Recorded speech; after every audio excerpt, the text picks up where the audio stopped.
a drum, here comes Macbeth, the wheels sit down hand in hand, messengers of sea and land, who around and round, thrice for yours and thrice for mine, and twice again to make it nine, now the best complete. I have never seen a day that goes through fear. Being suffering without and wild in their appearance. They don't seem like Earth's inhabitants. You should be women, but your beards prevent me from believing it. Speak if you can. Who are you? All hail, Macbeth, Thane of Glamis.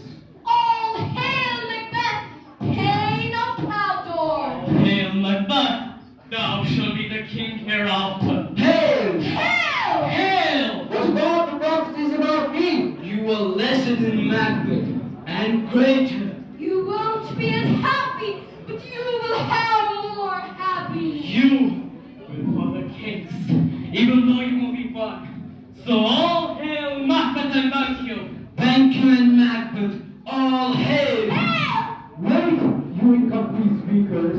What do you mean by these prophetic greetings? Speak, I demand. Back at the royal palace, King Duncan proclaims Macbeth as the Thane of Cawdor, rewarding his bravery in the battlefield. He also announces his intention to visit Macbeth. Macbeth's castle is guest. Lady Macbeth, Macbeth's wife, receives a letter from Macbeth and becomes aware about the prophecies and the prophecies that come true. She also hears of the king's visit to her castle.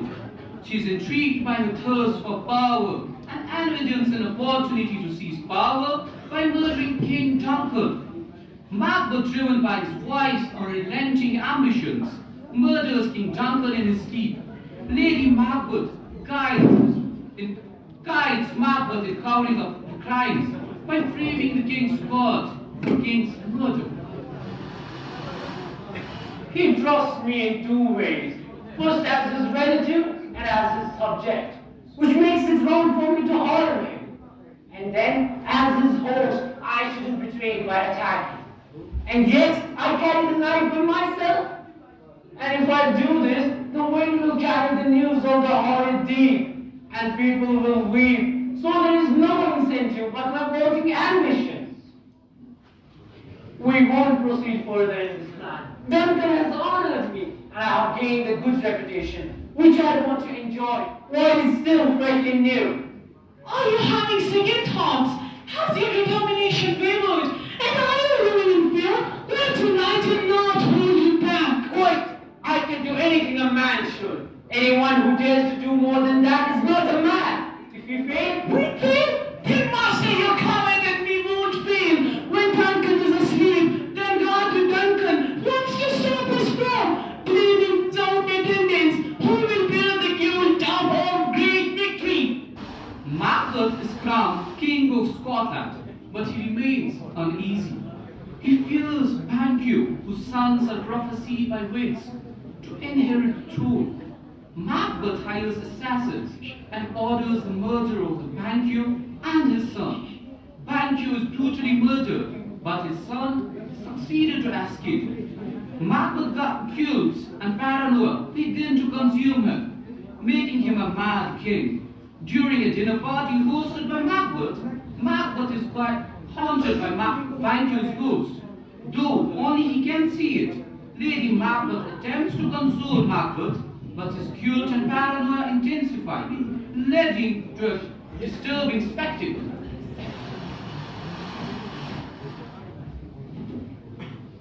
The doors are open and the drug servants are snoring on duty. I have brought their drinks. So now they are caught between life and death. I have done it. Did you hear any noise? Don't think about the consequences this way. It will drive us mad. Why did you bring the daggers here? They must remain at the scene. Come carry them back and smear the sleeping servants with blood. I won't go back. I'm afraid to think about what I have done. Where is that knocking coming from? Why do I feel so guilty? What are these hands? What will all the waters in the Neptune's ocean wash this blood from my hands?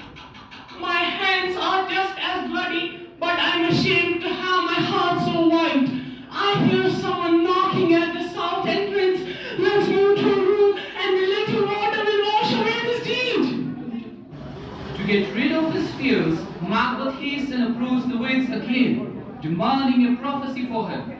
They conjure two prophecies, each delivering cryptic meanings, not fully understand. That boosted Macbeth's confidence. One, that he will not be defeated until the forest of Burnham, called Burnham Woods, will come to Macbeth's castle, the castle of Dunsinane. Second, he should be aware of the nobleman called Macbeth. Macbeth historically laughs that forests cannot move, further commenting his tyranny. He becomes increasingly ruthless, ordering the murder of Macduff's family. Macduff, who is an exam, raged on hearing the news regarding murder of his family and promises to avenge their death from the tyrant ruler Macbeth.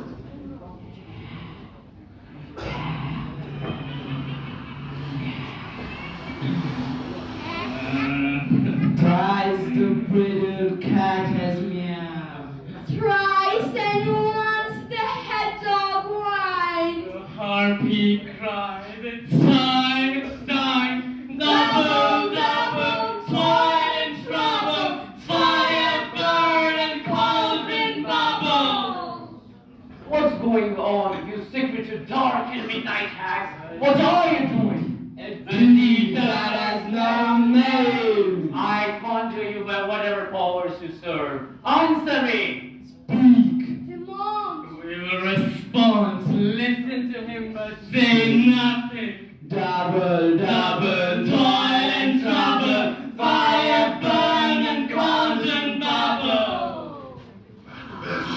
Macbeth, beware Macduff, beware the thane of life. Dismiss him. Enough. double, double, Toil and trouble, fire, burn and cauldron bubble.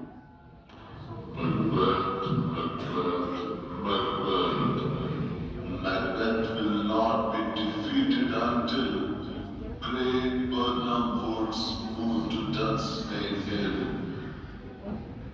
That will never happen. I'll take Macduff's castle by surprise. Seize his wife, put his wife, children, and all his kin to the sword. And who can command the forest? Tell the tree to uproot itself from the ground. But can your magic tell me one thing? If Banquo's distance will ever rule in this kingdom again? Don't seek to know more. Macbeth faces a rebellion led by a collegion of Scottish nobles, including Macduff and King Duncan's sons. The climactic battle takes place at Macbeth's Dunsinane Castle. Lady Macbeth's guilt leads to her descent into madness and eventually suicide. Macbeth is also informed that they fail to recognize the incoming army as they camouflage themselves with the leaves, branches, and bushes of Burnham Forest. Macbeth realized the fulfilling of its prophecy and their deception. It becomes quite clear that the wits were the agents of devil, who led only to destruction and devastation. In a final confrontation, Macbeth and Macduff engage in a duel. Macduff kills Macbeth, and order is restored to Scotland as Malcolm. King Duncan's son assumes the throne and becomes the new king. Hang our banners on the wall. The cry is still. They are coming. Our castle is strong. What's that noise? It's the cry of a woman, my good lord. Why did they cry out? My lord, the queen is dead. She should have died sooner. There would have been time for such a word. Tomorrow and tomorrow and tomorrow. And time creeps along from day to day until the end of time. Life is like a tale, full of sound and crying nothing? My lord, I have terrible news, but I don't know how to say it. Well, say it, sir. As I stood on the hill, I looked towards the burner, and the forest appeared to move. You are a liar and a slave. My lord, I am ready to bear your anger. If I'd have a lie, I saw the moving forest with my eyes. If you are lying, you will hang from the nearest tree. I'm losing my determination. I'm fearing to doubt about the witch's winding prophecies that bear no bills with Ruth Jensen. We have to go, we have to arm ourselves.